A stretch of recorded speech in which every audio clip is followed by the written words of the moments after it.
Assalamu alaikum. Welcome to lecture 20 of data mining. Today we will discuss cluster validation or cluster evaluation. So we had previously discussed a number of clustering algorithms. One of the key questions that we would like to address in this lecture today is how do we know that a clustering is good or not? Of course, through clustering validation, we can also answer a few other questions. For example, we can compare two clusterings or we can compare two clustering algorithms.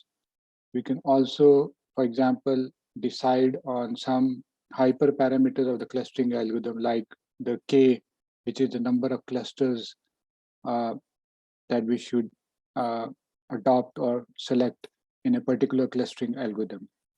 So all of these decisions would, of course, depend on how we are able to quantify the quality of the clustering. So that is basically the agenda for today. We will be following chapter section 7.5 of the Introduction to Data Mining book by Tan and others.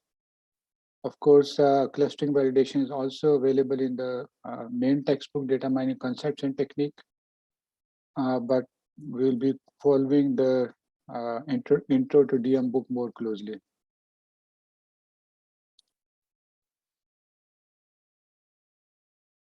So any questions?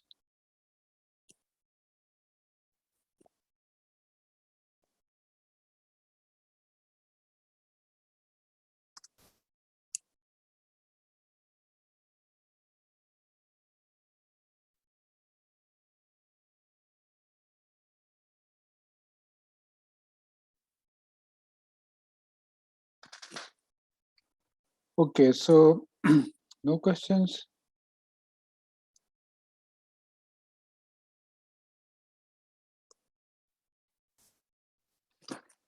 So clustering validation, first of all, of course, why do we want to do clustering validation?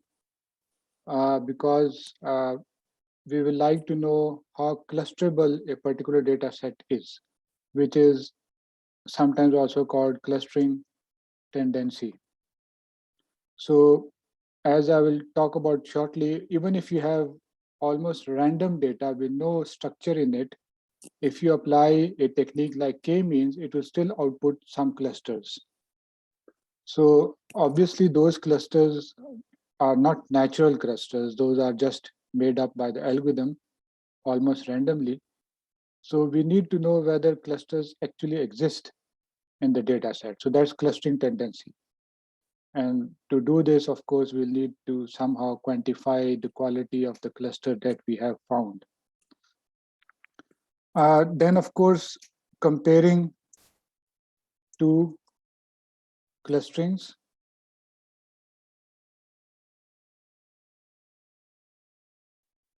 Also, I would, after clustering tendency, I will also add clustering quality, which is kind of similar, but I've added it as a separate thing because obviously clustering tendency talks about whether data is clusterable or not, while clustering quality is also related to the clustering algorithm. If the clustering that you have obtained is not of high quality, we would like to know that.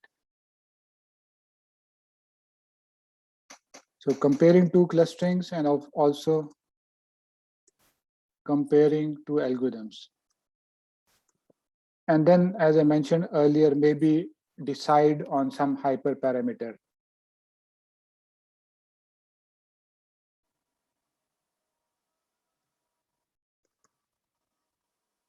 So like K, which is the number of clusters. So these are some of the reasons why we would like to do clustering validation. And also, as you know, clustering is unsupervised. In general, we do not have a labeled data set, but as we will see, for validation, we might require that we have some labeled data set just to check our algorithm. Okay. So So what are some of the measures, or you can say indexes, that are used for cluster validation? So we can divide these measures into 2 or 3 categories. So we have what is known as intrinsic measures or intrinsic validation. We can also do extrinsic validation. And then, of course, comparative evaluation. So intrinsic evaluation or validation means that we are kind of evaluating a clustering without having any additional external information. So we will be using some measures that rely upon the data set itself to determine or quantify the quality of the clustering. So that would be intrinsic.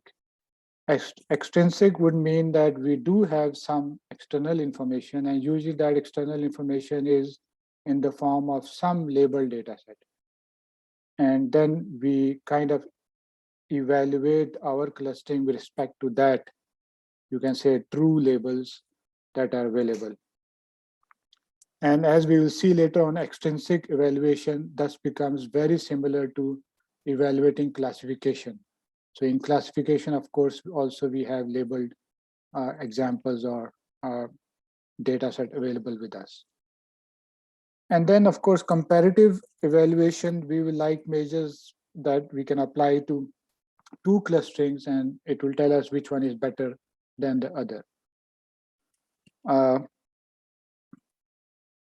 Okay. So now let's first start with intrinsic evaluation.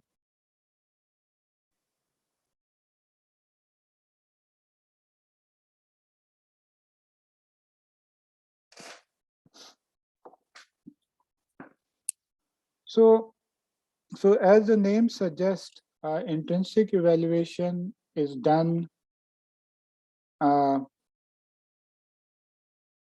without having any additional knowledge besides the data set that we are trying to cluster. So evaluation using the data set only.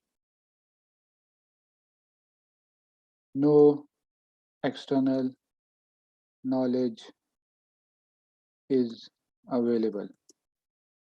Okay. And this is actually the true setting of clustering. So whenever you want to do clustering, obviously we are preferring clustering because we did not have any external information or labels available to us. Okay. So within this, there are a number of things that we can do. So I'll just discuss a few ideas. So actually there are a number of approaches and of course associated measures that you can apply. So one is, you can say, correlation between similarity matrix and matrix. So let me explain what this means. So for any clustering problem, we can create the similarity matrix. So what is the similarity matrix? This basically gives you the pairwise similarity between objects in the data set. So we had already talked about a number of similarity functions that can quantify the closeness or similarity between 2 objects. So a similarity matrix basically, let's say, is D. So it's going to be an n by n matrix. It is symmetric in general or commonly. And any particular value, let's say Dij, is basically the similarity between Xi and Xj. Okay?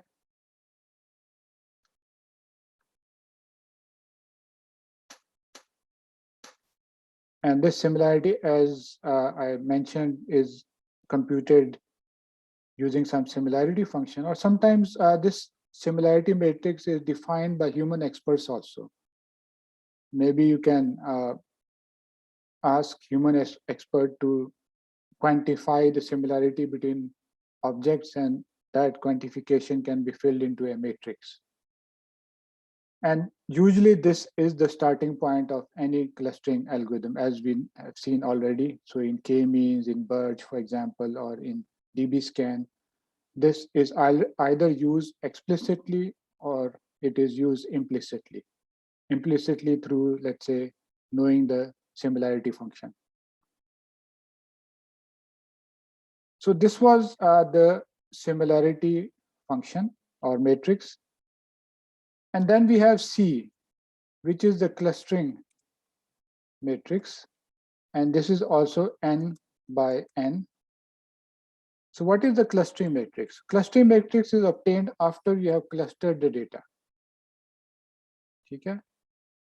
And the element of this matrix Cij would be 1 if xi and xj lie in the same cluster and 0 otherwise. Okay? So it's kind of a binary matrix. So if two objects have been clustered by your algorithm within the same cluster, uska jo xy hai, as well as xi and xj, which is I and j, as well as j and I, would both be 1. So again, this is a symmetric matrix. Okay? So now you have two matrices. The original matrix, which is a similarity matrix D, and after applying the clustering algorithm, you can build the clustering matrix C. Okay?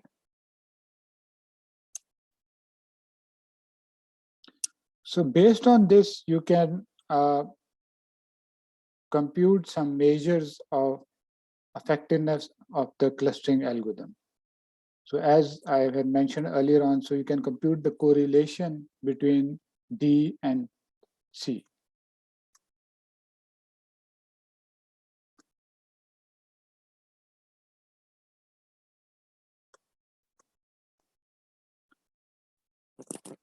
So in general, let's say मेरे पास Dij है. Let's say Dij is similarity. Let's say these two objects I and j have a high similarity. Let's say 0.9. Okay? So if the clustering algorithm is good, then Cij should have been 1. Or if you look at all the i's and j's, there will be a strong correlation with high similarity and the value of 1. So on the flip side, if you have some D, let's say 2.5, which is, let's say, low 0.2, then C25 should ideally be close to 0 or should be 0. They should not be in the same cluster. Okay, na? So now you have two sets of values. D की सारी values and you can maybe traverse D row wise, pehla row, second row, third row, fourth row. Similarly, you can traverse C row wise, first row, second row, and then you can compute the correlation between them. So correlation, as you can see, both these values are continuous. You can use the standard Pearson correlation coefficient.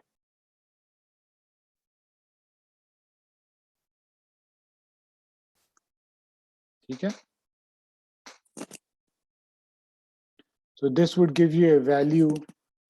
If this value is high, then it means that your algorithm has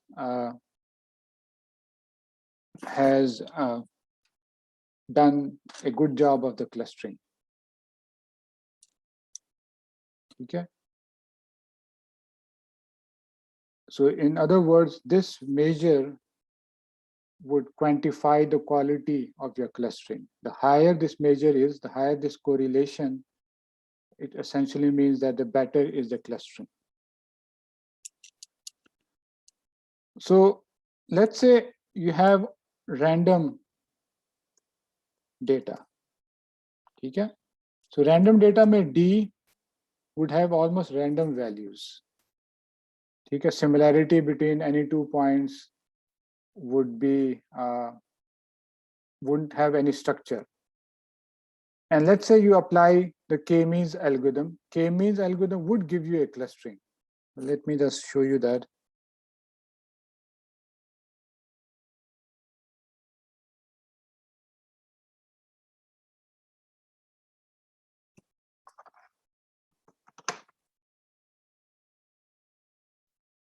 So let's say even if you have random data, meaning that in the data, let's say I'm drawing data in 2D space.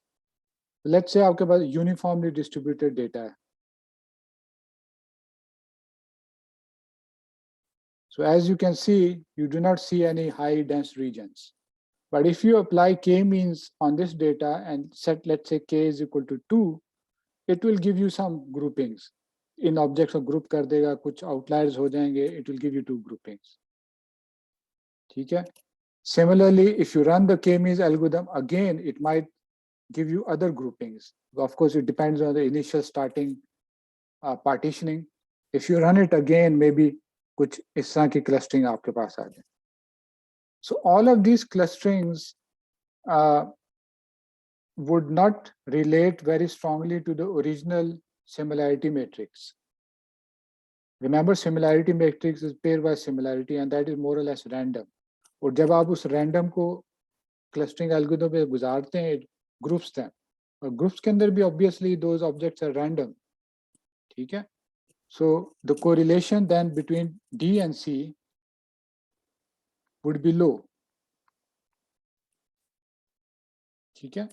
So this is in a way telling us that this data set has a low clustering tendency. It doesn't really have some structure or groupings or high density regions in it.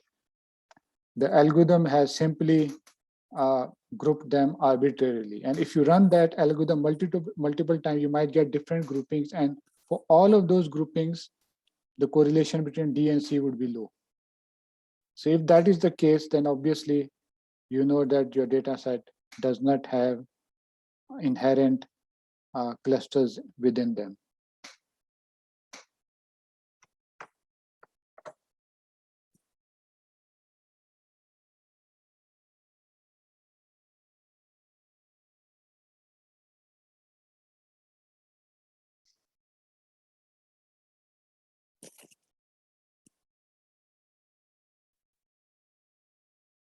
So, okay, so this is one way of intrinsically evaluating a clustering.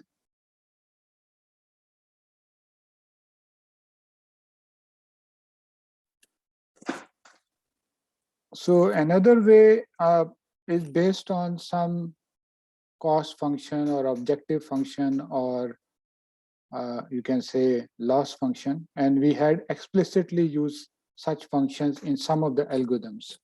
For example, in the k-means algorithm, we were trying to minimize the sum of the distances of all points with the respective cluster means. Okay? So that is actually a measure of cluster quality. So such measures in general can be categorized into two types. They could be cohesion based,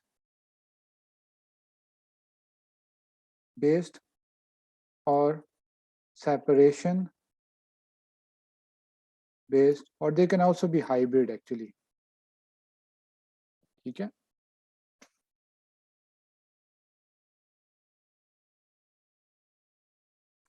Okay?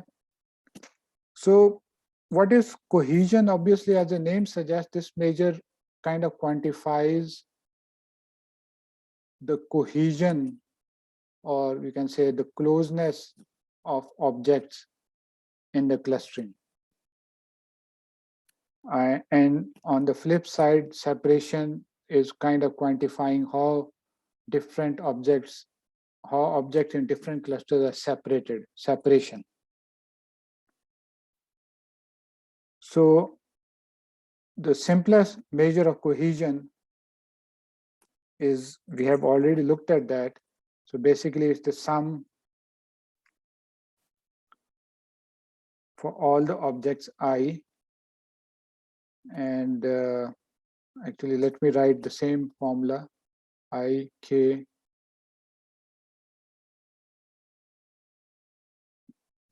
norm ले लेते हैं because we are talking about vectors, xi minus mk.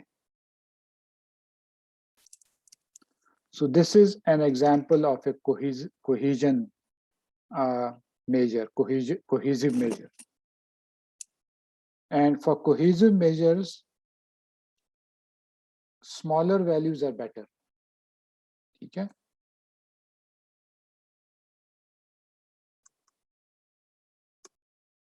Okay. So ideally, obviously that's a trivial case. Ideally, this value would be 0, and the value would only be 0 if the mean is every point in the data set.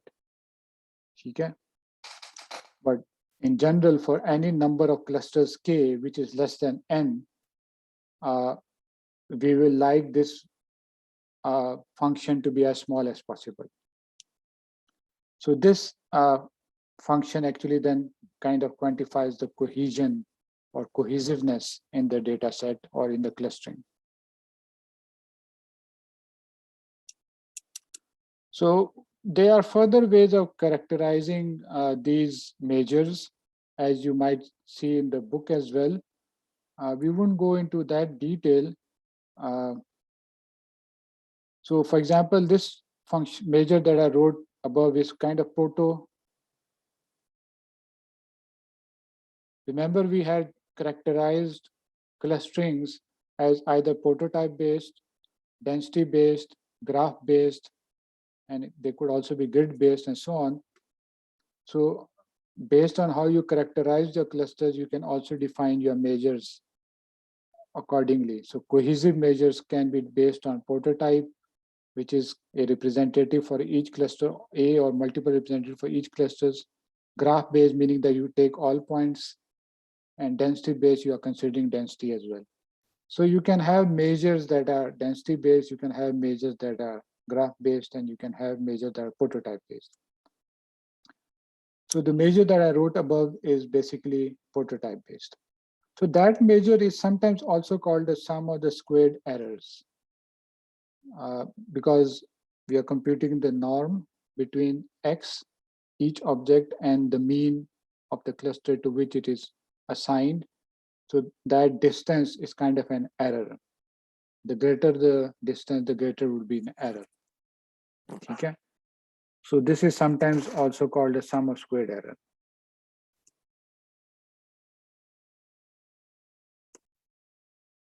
Okay. So similarly, you can define measures based on separation.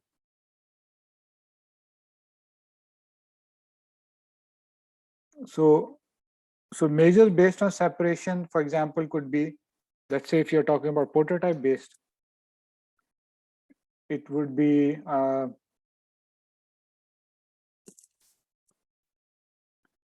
for example, sum over all the clustered centroids I, double sum j, and basically again, if we are talking about Euclidean distance, let me take the norm m I minus m j.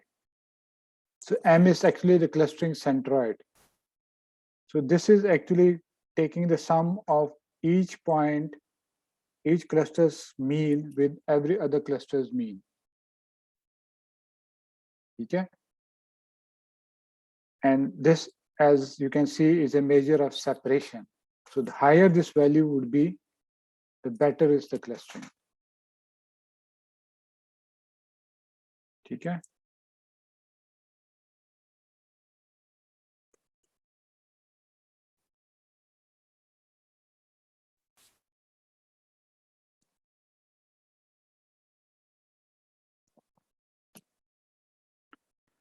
So here again, this measure is prototype based. You can also define measures that are graph based.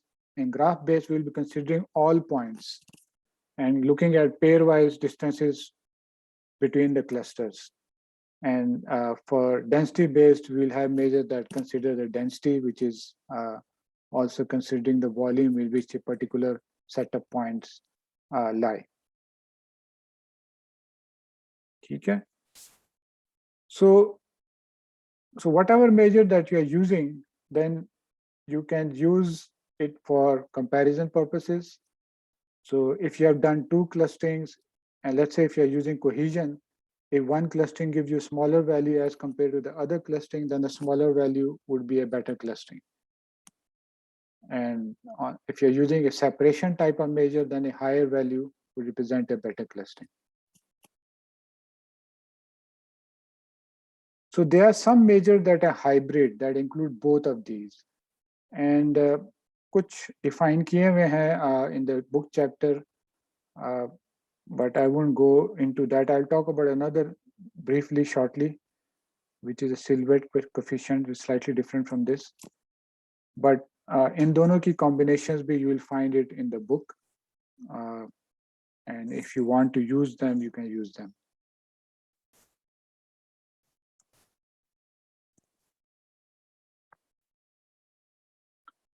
Okay, how can we use some of these intrinsic measures, for example, to determine K? K is the number of clusters, which is actually required as an input in the K-means, K-medoid, K-modes clustering algorithm. Although this is kind of empirical, there isn't too much of a theoretical behind it, but you can use this approach to guesstimate the value of K. So basically, you run the K-means algorithm multiple times with increasing values of K. So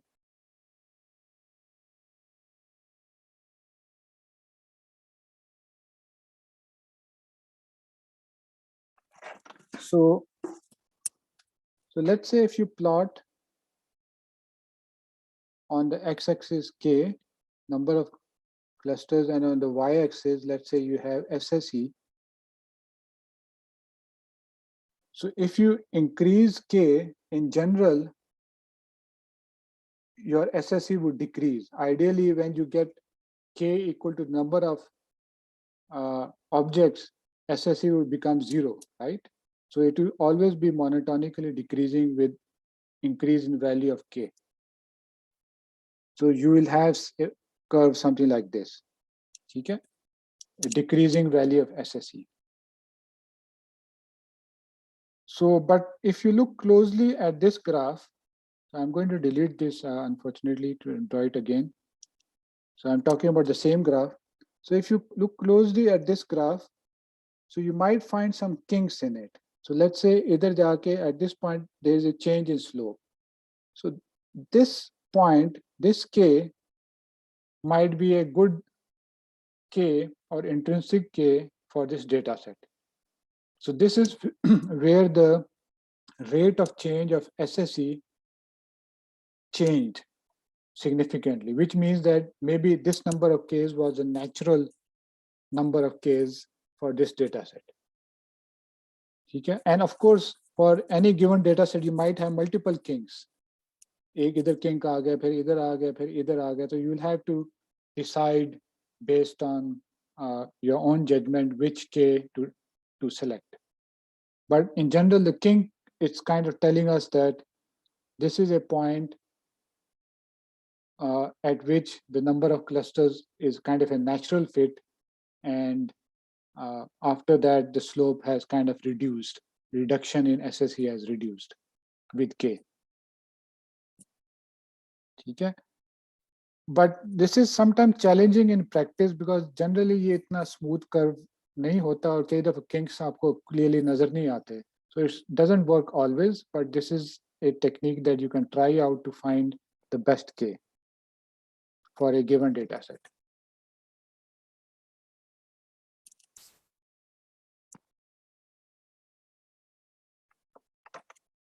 So any questions so far?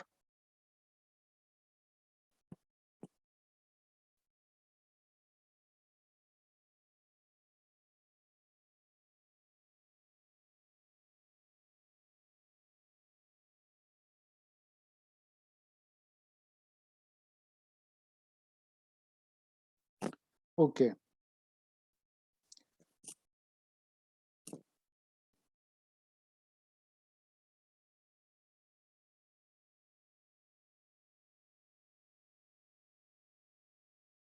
So basically we need to plot SSE with K and a change in slope would be a candidate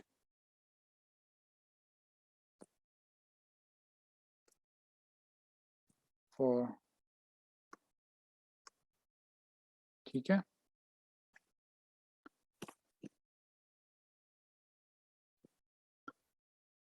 So in this algorithm, K of course was a hyperparameter, and we had addressed this hyperparameter through evaluation. And in this particular case, we used an intrinsic evaluation measure. If you had external knowledge, then you could also have used extrinsic evaluation measures.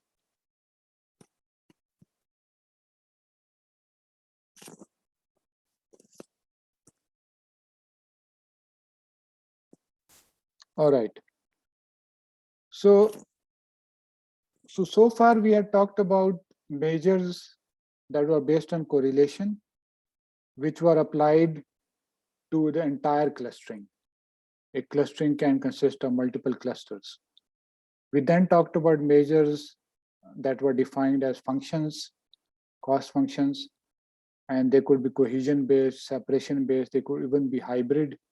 So such measures were usually defined for single clusters or for the entire clustering. For example, SSE आप एक cluster का भी निकाल सकते हैं because all the objects and the distance to that cluster. ठीक है? But you can also compute it for the entire clustering. ठीक है? So now let's look at a measure, again an intrinsic measure that can be used to quantify the clustering or the goodness of clustering of individual objects, not cluster or clustering, but individual object. Okay? And this measure in particular is called Silhouette coefficient.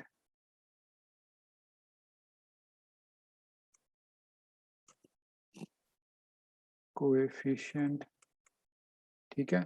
And this measure actually can be defined for single objects, clusters,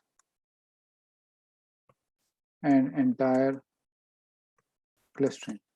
So it can be applied to determine the quality of a single object, of a single cluster, or the entire clustering. So that's one thing about this measure. And the second measure is, this is actually a hybrid measure. So it incorporates both concepts of cohesion and separation. Okay?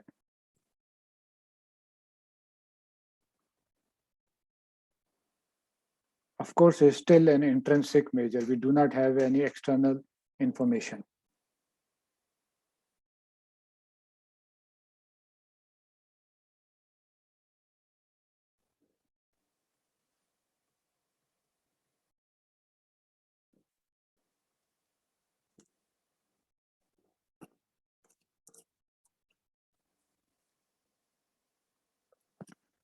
So how is this measure computed? So let's say we are talking about a specific object xi in the clustering, or simply object I.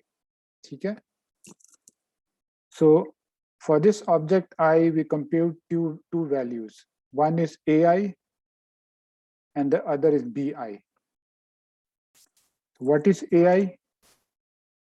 So AI is basically the average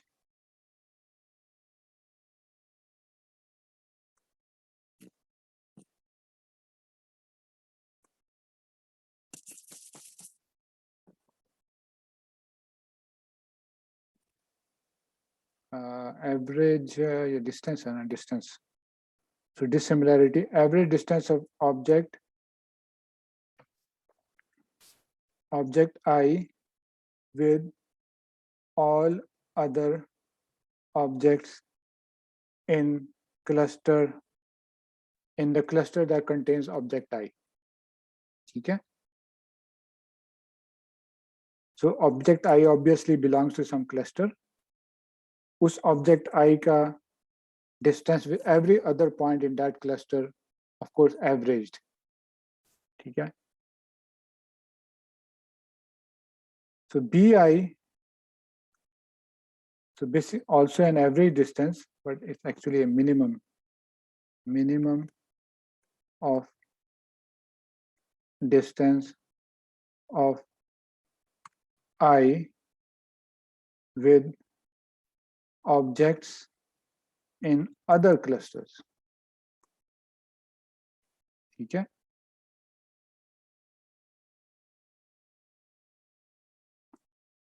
And then based on this, the self-weight coefficient Si for this object is basically Bi minus Ai divided by max of Ai and Bi. ठीक है? So now let's try to understand this. So Ai, as you can see, is the average distance of the object with the other objects in the cluster. So this is kind of a measure of cohesion, because the smaller this distance, the better is the clustering of this object. And Bi is the average distance. Bi is actually computed by computing the average distance of this object with the objects in each of the other clusters. अब other clusters multiple हो सकते हैं. Let's say 4 other clusters हैं. चारों के साथ आपने वो निकालना है, और जिसके साथ minimum है ना, वो Bi है. The one with which it is minimum, that is Bi. And then you apply this formula. So let me try to see if I can show you by visual sense.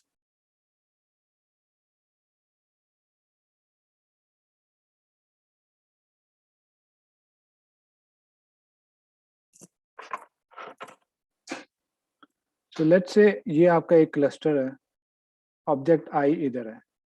So obviously object I का जो A का distance बनेगा, it will be with respect to all the other objects in this same cluster. But let's say मेरे पास और भी clusters हैं, एक ये cluster है और एक ये cluster है. अब इस object I का distance with points in this भी होंगे और ऊपर वाले के साथ भी होंगे. जिसके साथ सबसे थोड़ा है, let's say ऊपर वाले के साथ थोड़ा है, तो वो Bi बनेगा. ठीक है? So as you can see, for a good clustering, Bi should be larger than Ai, because Ai क्या है? Object I का distance with objects in the same cluster, while Bi is with other clusters. So Bi in general, for good clustering, of course, should be greater than Ai. And so that ऊपर हमारे पास क्या था? Bi minus Ai divided by max of Ai Bi. ठीक है? तो जो भी obviously max है वो denominator just for normalization. ठीक है? So and so Bi should be larger in general. So if it, and of course this is normalized, so the maximum value would be 1. So of course इसका जो range है theoretically ये -1 से +1 तक जाता है. But of course -1 means that the object is not clustered correctly at all, meaning that के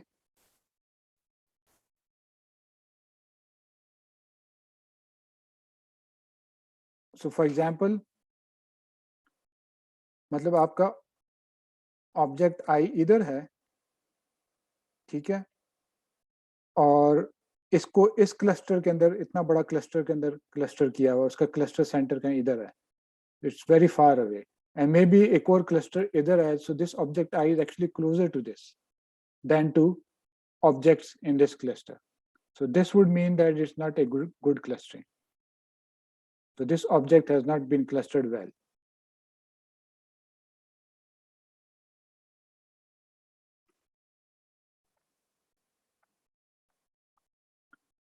So we would prefer a value of silhouette coefficient that is close to 1, which means that the object is well clustered. Actually, it will never be 1 entirely. So anything higher or closer to 1 would be preferred.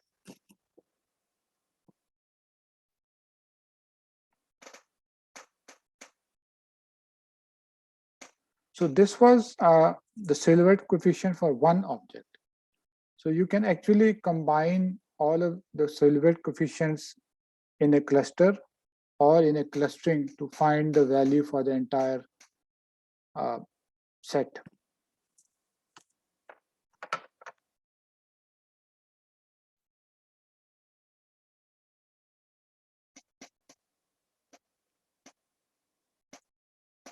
So this, as I said, ranges from -1 to +1, but values to 1 are preferred. Negative values mean that object is not clustered.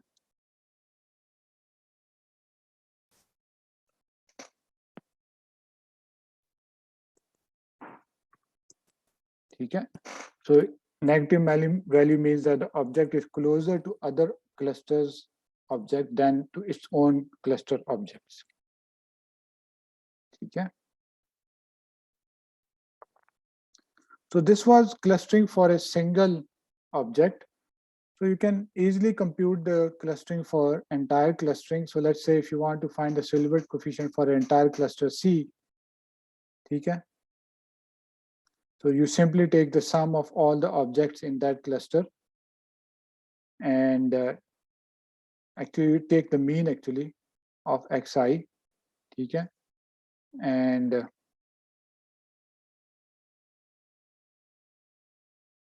so 1 divided by, for example, ni. So if there are ni objects in the cluster, actually, so let's say cluster K की बात हो रही है.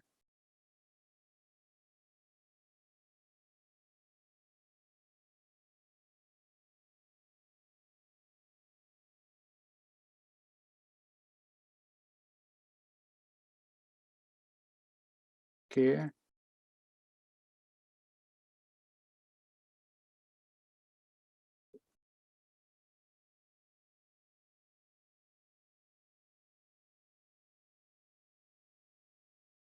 with the condition that basically object X lie in cluster K. Okay? So we basically take the average of all the silhouette coefficient within the cluster. That would give us the clustering validation value for that cluster.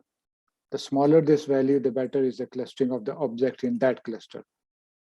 And of course, if you have multiple clusters, तो हर एक का ये निकाल लें और सारों का average निकाल लें, so you can do that very easily.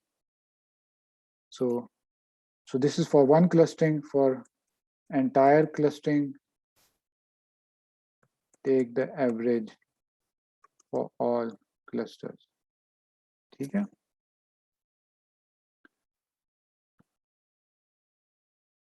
So the silhouette coefficient, to summarize, is a hybrid cohesion / separation intrinsic measure. It can be used to quantify the quality of the clustering of a single object as well as of an entire cluster and an entire clustering. Okay. So any questions?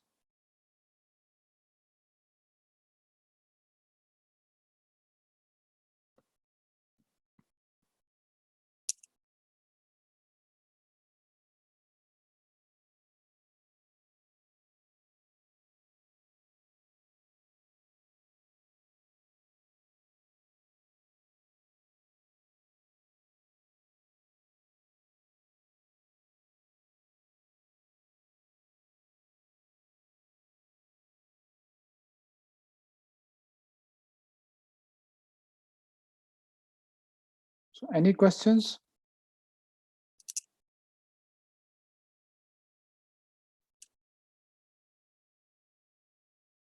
Okay, if there are no questions, then we can move on.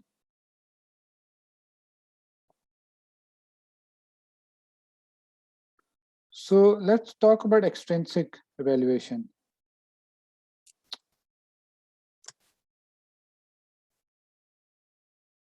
Or validation. Okay. So first of all, why would we want extrinsic evaluation? Obviously, this would be done if we had some small amount of data just for validation purposes. Of course, if we had large amounts of labeled data, then we would have been doing classification, not clustering. So the data that we have is only for validation purposes. The whole data set that we have is much smaller. Okay. So extrinsic as now we have the data set, it's similar to classification. Okay. And similarly, the measures that we use would be the same that we use for classification, although the usage is somewhat different, as we will see. The popularity, I would say, is somewhat different. So first of all, the settings, what happens? So we have a clustering that would give you groupings of your objects. Okay, and then we have some actual labels. So for example, how would we evaluate this? It means that the data set that we have labeled, okay, meaning that for each object xi, we also have some label ci, which is, you can say, A, B, C, D. So whatever, positive, negative, whatever your problem is. But you go ahead and just cluster xi without using the labels.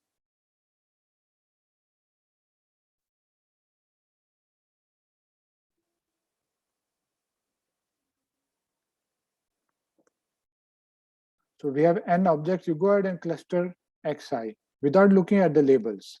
The labels are only used for evaluation purposes. Okay? And this technique, extrinsic evaluation, is more appropriate for comparing clustering algorithms. So let's say if you have 3, 4, 5 clustering algorithms, you just want to make sure which clustering algorithm is better. You just take a small data set, or whatever data set that you have is labeled. You run the algorithm on data set without looking at the labels, and let's check the clustering with the labels. Okay.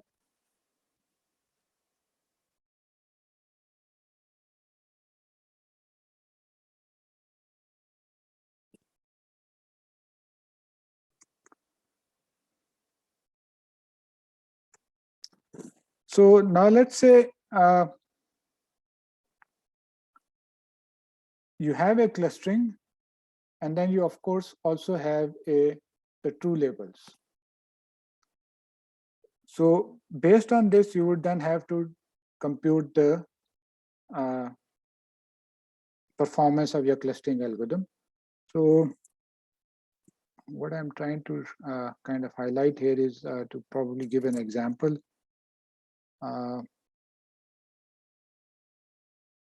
So, okay, let's take a small example. Let's say we have 5 points, 1 to 5. So this is, I'm identifying the object by 1 to 5. Okay. And true labels are, let's say, A, B, and C. Okay. So let's say 1 is A, 2 is also A, 3 is, let's say, B, 4 is also B, and 5 is, let's say, C. ठीक है, ये true labels हैं हमारे पास. तो let's say हमने जब clustering की और let's say k is equal to 2 करके की, ऑब्वियसली जब हम क्लस्टरिंग कर रहे हैं we don't really know the true number of clusters, ठीक है। सो लेट्स से जो दो क्लस्टरिंग हमको मिली वो लेट्स से पहला क्लस्टर जो था उसमें 1, 2 और 4 था, और दूसरे में मेरे पास 3 और 5 था, ठीक है।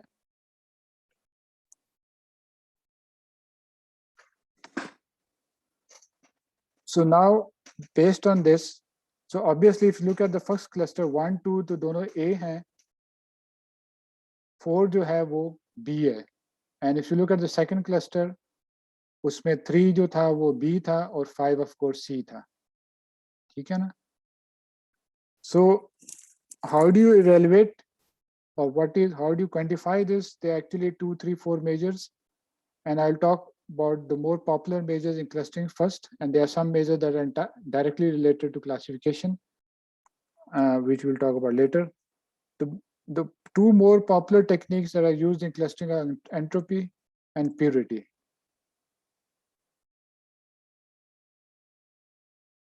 Okay, so let's talk about these two first. So entropy, as you know, is a measure of homogeneity or inhomogeneity. Okay, and so how would we compute? We compute the entropy of each cluster, and then if there are multiple clusters, we take the weighted average. So in the example above, let's say cluster 1 जो था, उसकी entropy क्या होगी? We look at the fraction of objects belonging to each of the class. Class जो है वो ABC है, ठीक है? And then compute the entropy based on that. So C1 का क्या होगा? So 1, 2 and 4, 1, 2 are both on the same group. So entropy का formula होता है -2/3 into log 2/3, then again minus 1/3 the second, which is into log 1/3. So this would be the measure for the first clustering. So let's say उसको C1 ही मैं कहता हूँ, और C2 जो है वो क्या होगा? उसमें दो ऑब्जेक्ट्स से दोनों एक एक दफा आ रहे हैं, तो that would be -1/2 into log 1/2 minus 1/2 into log 1/2, ठीक है ना? ये C2 का आ गया. And obviously this is entropy. This value would be high as the inhomogeneity increases. मतलब एक क्लस्टर के अंदर सारे ऑब्जेक्ट्स एक ही क्लास के हैं तो ये वैल्यू थोड़ी होगी. I mean एक ही क्लास के, of course they will become 0. And if they are all of them are different class, this and value would be as high as the maximum for that particular problem setting. ठीक है?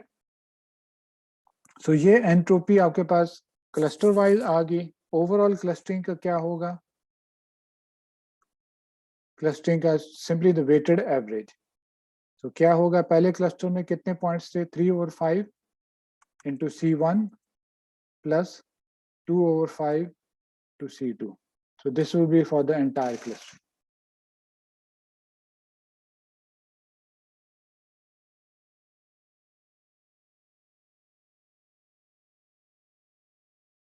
ठीक है?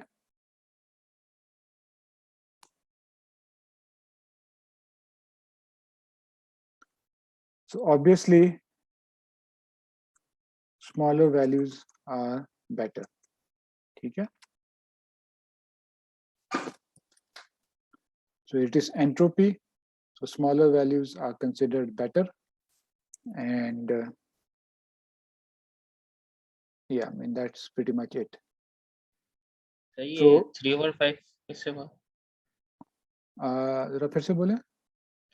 ये 3/5 कैसे हुआ? पहले clusters में 3 objects हैं और टोटल नंबर ऑफ ऑब्जेक्ट्स 5 है. ओके. ठीक है ना?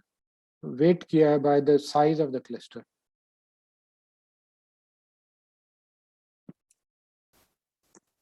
So पहले हमने एंट्रोपी निकाली for each cluster separately, and then we kind of combine them in a weighted fashion by the number of objects in each cluster.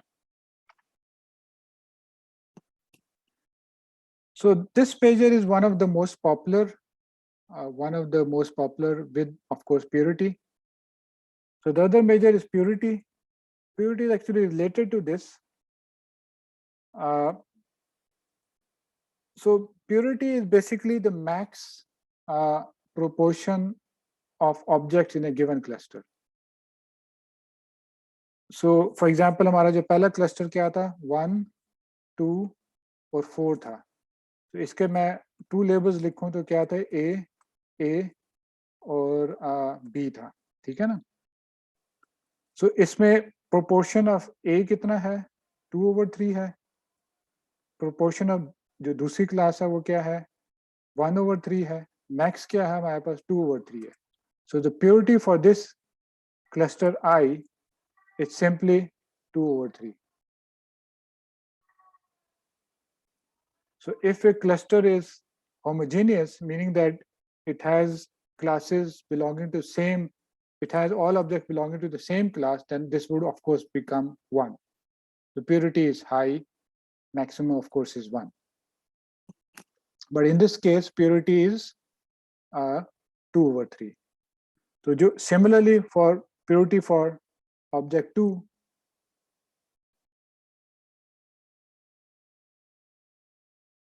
so that was the first cluster. Oops, ये क्या हुआ?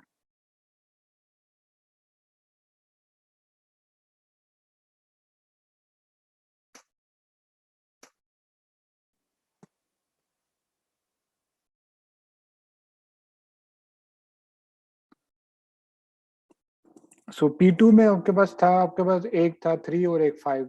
3 was B, 5 was C, ठीक है ना. So that means that purity of course is 1/2. दोनों 1/2 है, तो max of course would be just 1/2. So इसमें भी overall purity वही weighted average हो जाएगा. In this case 3/5 into P1 or 2/5 into P. ठीक है. Of course, in this case, higher values are better. Okay? So these are the two measures that are most commonly used for extrinsic evaluation of clustering. And then the other measures, of course, are your accuracy, your F1 measure, precision recall, which we have, I think, looked at previously as well somewhere. मेरे ख्याल से इस course में नहीं था, दूसरे course में था. But anyway, let me quickly go over them as well. So you can compute the accuracy for each cluster. Accuracy actually would become very similar to purity, so we don't typically use that. The more common ones from classification are precision, recall, and F measure. ठीक है?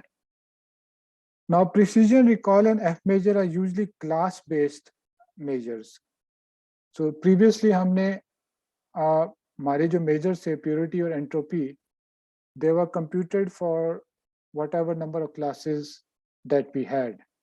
But for precision, recall, and F measure, you have to specify a class for which you are computing. Okay?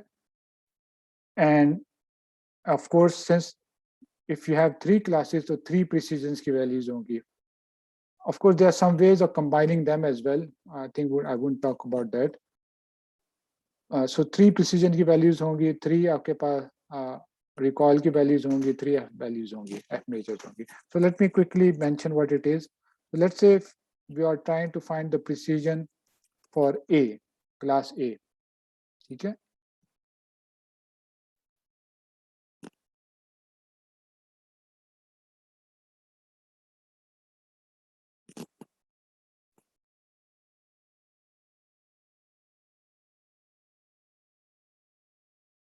And of course, it has to be done cluster wise also.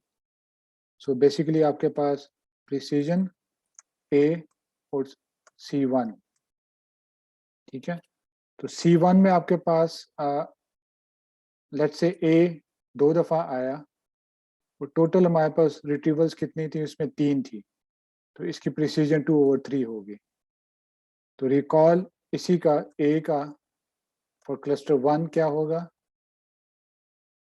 तो A 2 दफा आया, total as कितने थे हमारे पास data set में, वो 2 ही थे, तो दिस इज 2/2, ये 1 हो जाएगा। So recall is retrieval for all the classes, the fraction of retrievals for a particular class, and precision is fraction of retrievals in a particular group that belong to a class. Group of course is the clustering, ठीक है। So ये आपका precision recall A का आ गया। F measure usually is a F1 measure जो commonly use होता है, again for A and C1. So this is basically क्या होता है ये, 2 into precision into recall divided by precision plus recall, ठीक है। तो ये फॉर्मूला है, this is actually the harmonic mean of precision and recall. So this value would give you a measure of how good we are able to cluster A in find A in cluster 1. But आपके पास multiple क्लस्टरिंग्स होंगी, multiple clustering किस तरह combine करना है, वही weighted average है। सो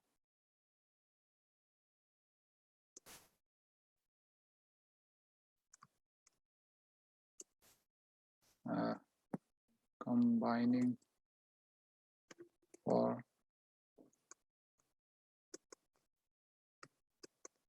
ठीक है। So multiple clusters in clustering as we had seen previously for the other measures. But as you can see this is for only A. इसी तरह आप B के लिए भी करेंगे, इसी तरह C के लिए भी करेंगे, ठीक है। So there is actually some ways of combining them, but they are not very popular. So separately he usually हम देखते हैं, and that is why this measure is kind of difficult to interpret because you have so many values. अब let's say सिर्फ F की ही बात करें तो आपके F मेजर हर एक क्लास के लिए होगा, A के लिए होगा, B के लिए होगा, C के लिए होगा। Then of course you have precision recall also, वो भी देखना है तो वो फिर सेपरेट होंगे।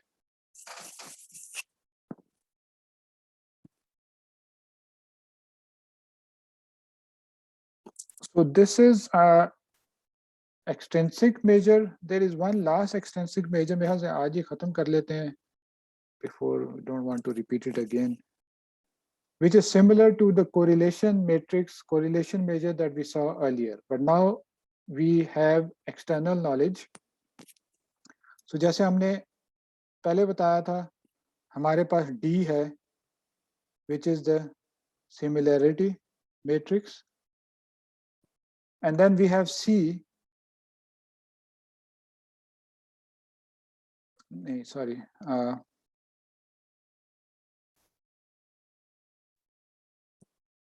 C हमने जैसे पहले कहा था,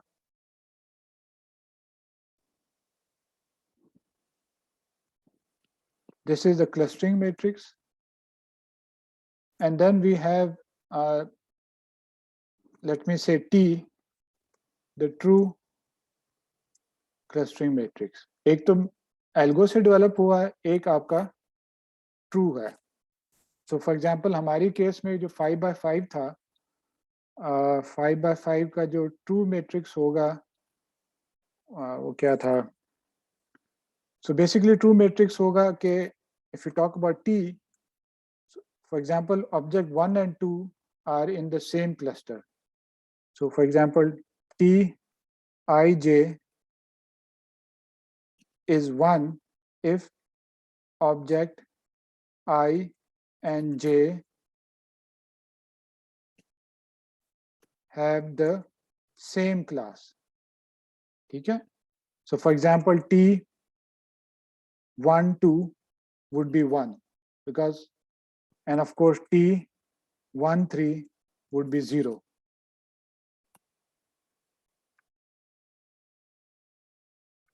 ठीक है, ऑब्जेक्ट 1 और 3, ऑब्जेक्ट 1 क्या था, A था, ऑब्जेक्ट 3 क्या था, B था, तो दिस इज 0. तो ये T मैट्रिक्स है. और C मैट्रिक्स ऑफ कोर्स आपका अपना क्लस्टरिंग मैट्रिक्स है. क्लस्टरिंग हमारी क्या थी, 1, 2 और 4 थी, और दूसरी थी 3 and 5. Based on this, of course, Cij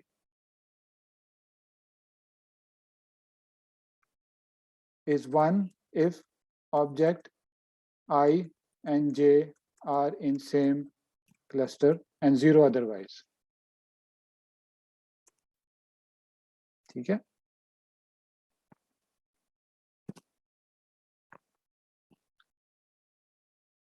ठीक है. So now we have two matrices, and now both of these matrices are actually binary matrices, 0, 1 matrices. Similarity नहीं use हो रही. A clustering matrix है which is 1 when two objects belong to the same cluster, same class. Clustering matrix belong to the same cluster, and true may if they belong have the same class. So then you compute the correlation between them. If the correlation is high, it means that the clustering is good. ठीक है. Of course, now since both of these values are binary, matlab both these matrices are binary, you might want to use some other measure. Also, Pearson correlation coefficient bhi lag jayega, but you can also apply simple matching coefficient. ये हमने पहले study किया हुआ है. Even Jacob coefficient भी लगा सकते हैं आप.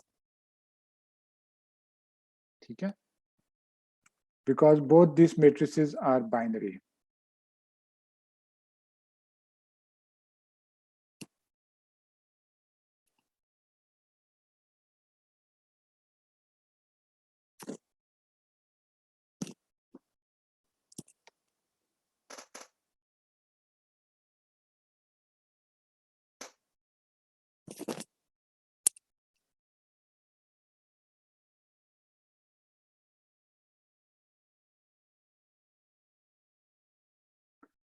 Okay, any questions?